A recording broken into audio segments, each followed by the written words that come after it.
તો અમીરગઢમાં છેલ્લા 15 વર્ષથી દૂષિત પાણી લોકોના ઘરોમાં આવે છે।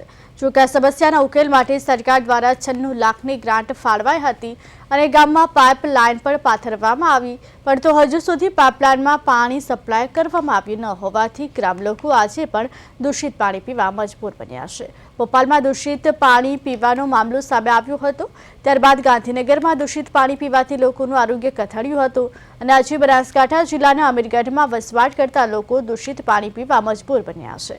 અમીરગઢમાં સરકાર દ્વારા વર્ષ 2012માં વાસ્મો યોજના હેઠળ અંદાજે 95 લાખના ખર્ચે શુદ્ધ પાણી માટે પાઇપલાઇન પાથરવામાં આવી, પરંતુ આ પાઇપલાઇનમાં પાણી સપ્લાય કરવામાં આવ્યું ન હોવાથી આજે પણ આ લાખોની ગ્રાન્ટ એળે ગઈ હોવાનો પ્રજાક્ષેપ કરી રહે છે।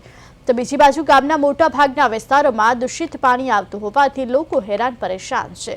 જો કે સ્થાનિક પંચાયત, આરોગ્ય તેમજ તાલુકા કક્ષાના અધિકારીઓને રજૂઆત કરવામાં આવી છે, પરંતુ હજુ સુધી નિરાકરણ આવ્યું નથી।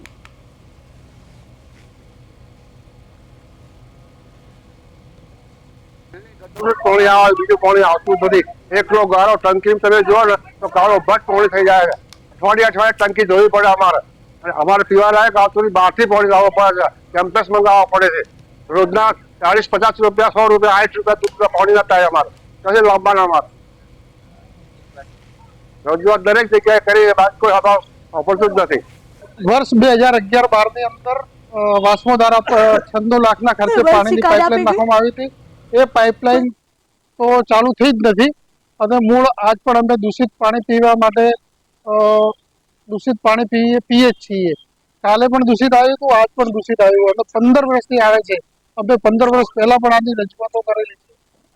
अमीरगढ़ गांव में सन 2012 से वास्मो की पाइपलाइन चालू है, लेकिन सप्लाई चालू नहीं किया गया और पुरानी पाइप चालू है, उसमें वो गंदा पानी आने की समस्या है।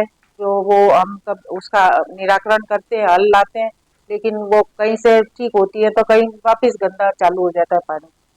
इसका समाधान अभी न तो प्रशासन के पास में है और न अभी इसका कोई समस्या का समाधान निकला नहीं है, लेकिन हम इससे प्रयास करते रहते हैं कि ये समस्या का समाधान आवे। तालुका पंचायत में भी रजूआत करी, मामलेदार में भी जईने आया, आरोग्य में भी जईने आया, कोई अमारो अभळતું नहीं। जाओ એટલે એક દિવસ હંગામો કરી એટલે 1-2 દિવસ સારું પાણી આવે, એના પછી પાણી સારું આવતું નથી અને પછી ગટરનું કેટલા દિવસ અમારે પીવાનું ને અમારું કોઈ અભળતું હે નહીં।